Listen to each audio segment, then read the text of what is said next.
আসসালামু আলাইকুম everyone, welcome to couple cookery. আজকে আপনাদের সাথে শেয়ার করব লেফট ওভার তান্দুরি চিকেন দিয়ে খুবই টেস্টি দুই ধরনের চিকেন স্যান্ডউইচ। আমি আমার ছেলের স্কুলের লাঞ্চ বক্সে এই স্যান্ডউইচগুলো দিয়ে থাকি। আশা করছি চিকেন স্যান্ডউইচের এই রেসিপিটা আপনাদের সবার ভালো লাগবে। এখন আপনাদেরকে চিকেন স্যান্ডউইচটা বানিয়ে দেখাচ্ছি। নিয়ে নিচ্ছি 4 পিস তান্দুরি চিকেন। এগুলো থেকে আমি মাংসগুলো আলাদা করে নেব। তান্দুরি চিকেনের রেসিপিটা আমাদের চ্যানেলে দেওয়া আছে, এর লিঙ্ক উপরে দেওয়া থাকবে, আপনারা চাইলে দেখে নিতে পারেন। এই চিকেনগুলো দিয়ে দুই ধরনের চিকেন স্যান্ডউইচ বানাবো। প্রথম স্যান্ডউইচটা বানাতে একটা বলে নিয়ে নিচ্ছি 2টা তান্দুরি চিকেন লেগ থেকে শেডেড করা চিকেন। দিয়ে দিচ্ছি 5 টেবিল চামচ মেয়োনিজ। এই 2টা উপকরণ দিয়ে আমি এই স্যান্ডউইচটা বানাবো। ভালোভাবে মিক্স করে নিচ্ছি। প্লিজ আমার চ্যানেলটা সাবস্ক্রাইব করে ভিডিওটা লাইক, কমেন্ট অ্যান্ড শেয়ার করবেন। কিভাবে আমি স্যান্ডউইচটা বানাচ্ছি প্রসেসটা আপনারা দেখুন।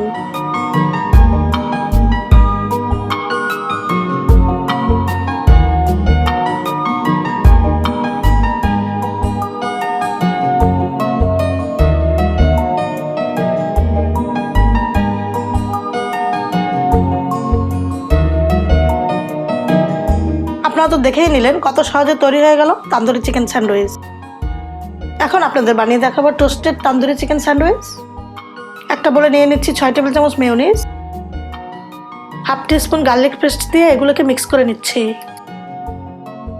2 টেবিল চামচ টমেটো কেচাপ, 2 টেবিল চামচ পেঁয়াজ কুচি। দিয়ে দিচ্ছি 2টা তান্দুরি চিকেন লেগ থেকে শেডেড করা চিকেন, হাফ টিস্পুন গোলমরিচের গুঁড়া। এখন এগুলোকে ভালোভাবে মিক্স করে নিচ্ছি। কিভাবে এই স্যান্ডউইচটা বানাই আপনারা প্রসেসটা দেখতে থাকুন।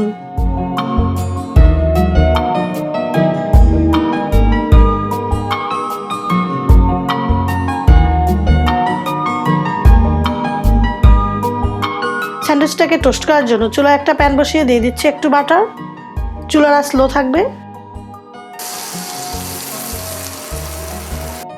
এখন দিয়ে দিচ্ছি স্যান্ডউইচ। বাটার দিয়ে স্যান্ডউইচের উপর দিকটা একটু ব্রাশ করে দিচ্ছি। অল্প আছে স্যান্ডউইচটার বোথ সাইড টোস্ট করে নিচ্ছি।